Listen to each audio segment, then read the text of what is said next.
Yeah, so in the rush to keep to the time and also maybe open this up for conversation, I left out a lot of sections that Akhil reminded me of.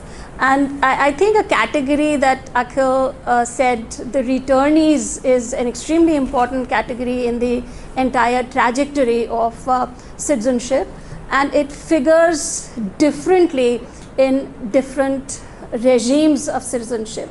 The first regime of citizenship, the returnee, is a very contested category. People who made the decision to go to Pakistan and later decided to come back. Of all the categories, people domiciled and born, the diaspora, the people who migrated from Pakistan to India, the returnees was the most contentious, and it was a contentious category because the question of allegiance and loyalty that it was assumed was truncated when the decision to leave India was made the returnee a suspect category, which is why when they returned to India on permits post July 1948, all the returnees were considered within the discussion in the Constituent Assembly debates to be a category that one was to be wary of. So the returnee within that framework was a suspect category. The returnee, in the context of liminal citizenship, however, was a different category altogether. The category of returnee was those citizens who were part of, who were Indian citizens but residing in the enclaves situated within the territorial sovereignty of Bangladesh. So therefore, it was these citizens who were displaced when they made the decision to come to India, and population and territory was exchanged. So, and the people residing in Bangladeshi enclaves within the Indian territory were just absorbed in the territory as populations that became new citizens. So the returnee in this context was a category that became an Indian citizen through return under Section 7 of the Constitution of India Act, in the Citizenship of India Act, which is a category which gets citizenship through absorption of territory. So it's a Goa, for example, when absorbed in the Indian territory, became Indian citizens. So Indians returning to India became Indian citizenship through return, yet again under Section 7 of the citizenship law. But these returnees, it was assumed, would be absorbed, and therefore there is through in the field work that I did in Cooch Behar, particularly the three camps, Dinhata, Haldibari and Mekhliganj. Now one got to know about the sense of, as Akhil pointed out, the category that I've used of split citizenship, where there was a great sense of loss and nostalgia. Not that it was not present in the chit dwellers who said, the one day we get up and we become Indian citizens, we were Bangladeshi citizens earlier. And those, the micro processes of being citizens for the chit dwellers, living a life of sometimes deception in order to avail welfare, etc.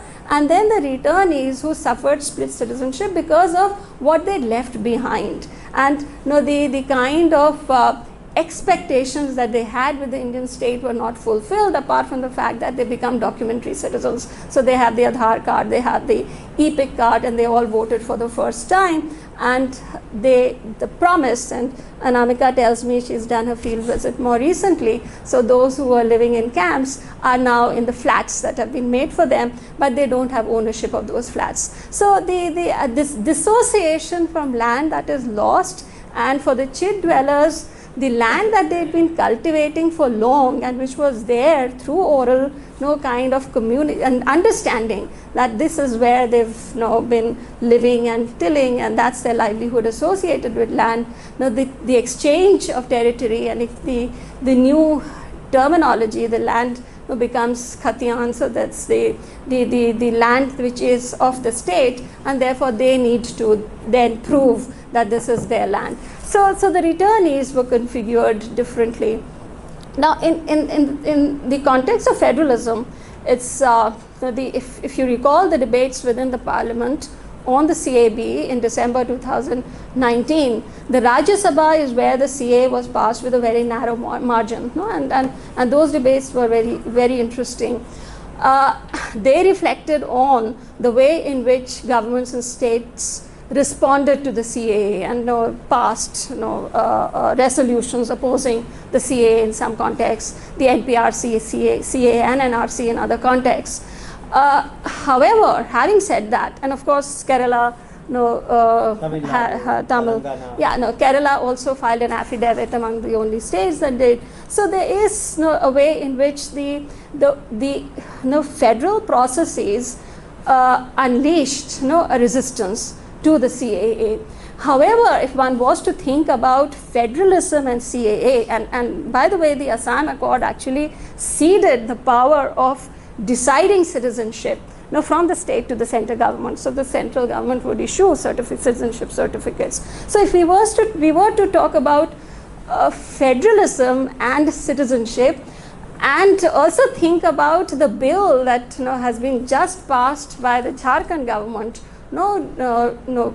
and also Kashmir, for example, the idea of local residence and what local residence means in these states, and whether therefore the replication of same model of inclusion and exclusion that exists within the national space is replicated in the same modular form in the states, whether that would be the federal context that we are talking about.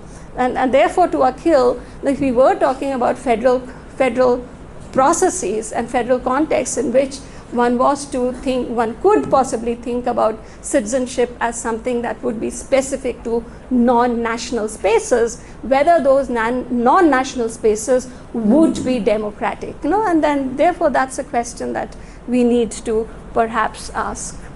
Okay. Yeah. When I mentioned about federalism, okay, all right. When we are debating, and you have, as I said, it is only in the last chapter, Recalling Citizenship, the issue of federalism came up. In the entire book, or even in the introduction, federalism didn't figure. But when you look at from the perspective of Northeast India, Article 4 and Article 11. Article 4 is about, creating new states, renaming them, changing the borders. That has proved to be very critical. And when you look at Assam movement, one of the important ideologues of the movement, Professor Devu Prasad Barua, who happened to be HOD of my department and also became Vice Chancellor at a point, he was in RCP, Revolutionary Communist Party of India, a left progressive person, but then became an ideologue of Assam agitation. And Assam agitation targeted the left liberal, left progressive, along with the tribals and the immigrants. For him, this is an issue of citizenship. And how can citizenship entirely be a unitary exercise of the parliament? Article 11 particularly. That is why I mentioned that, that is why I talked about that, entire debate on citizenship.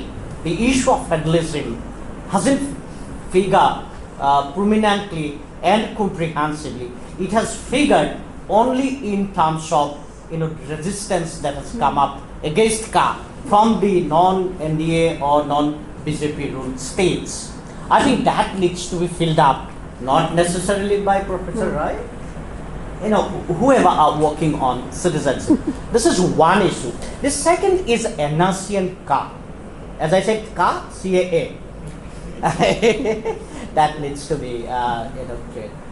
If you look at all India scenario, then NRC and Ka or CAA are both, non-exclusive, intrusive, exclusionary, parochial.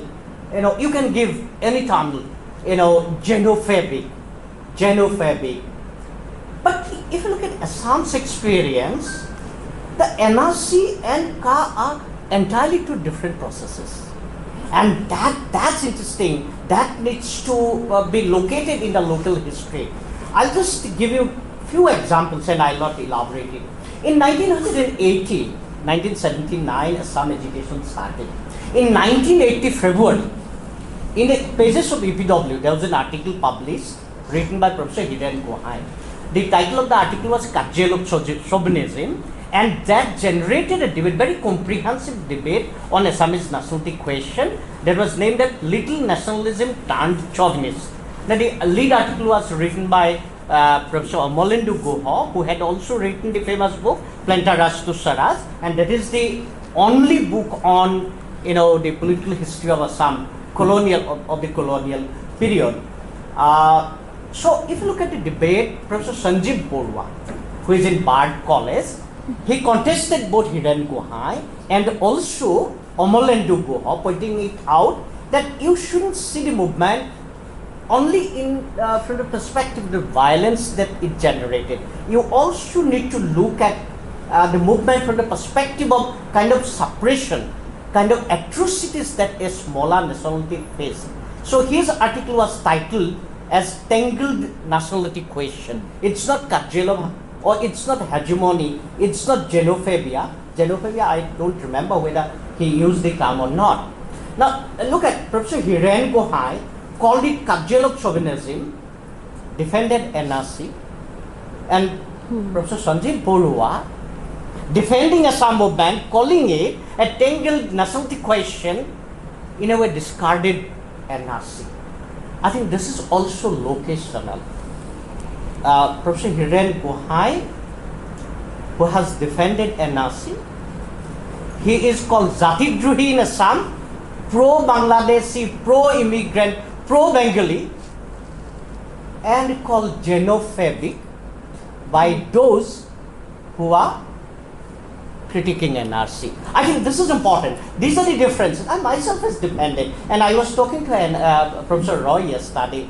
Why have I defended it? Remember, in the Supreme Court of India, when this writ petition came, there had two provisions, two different angles. One is based on 1971 as the cutoff, you go for preparation, updating of NRC.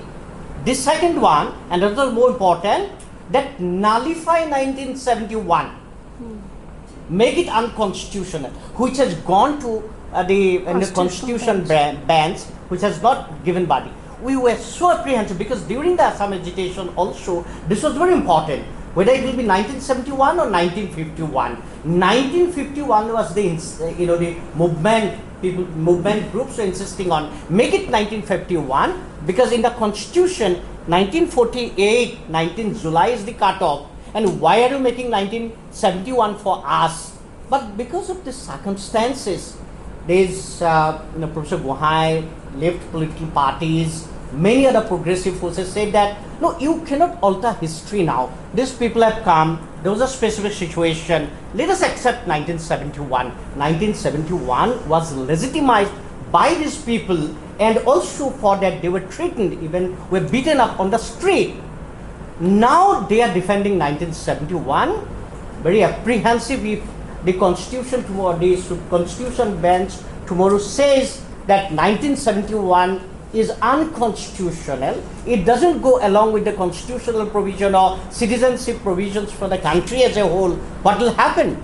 If you make 1951, I think situation will be extremely volatile, violent in the state of Assam. So there are different positions, locational positions. Also remember that the people, immigrant Muslims, they have always been under suspicion. They were suspected citizenships.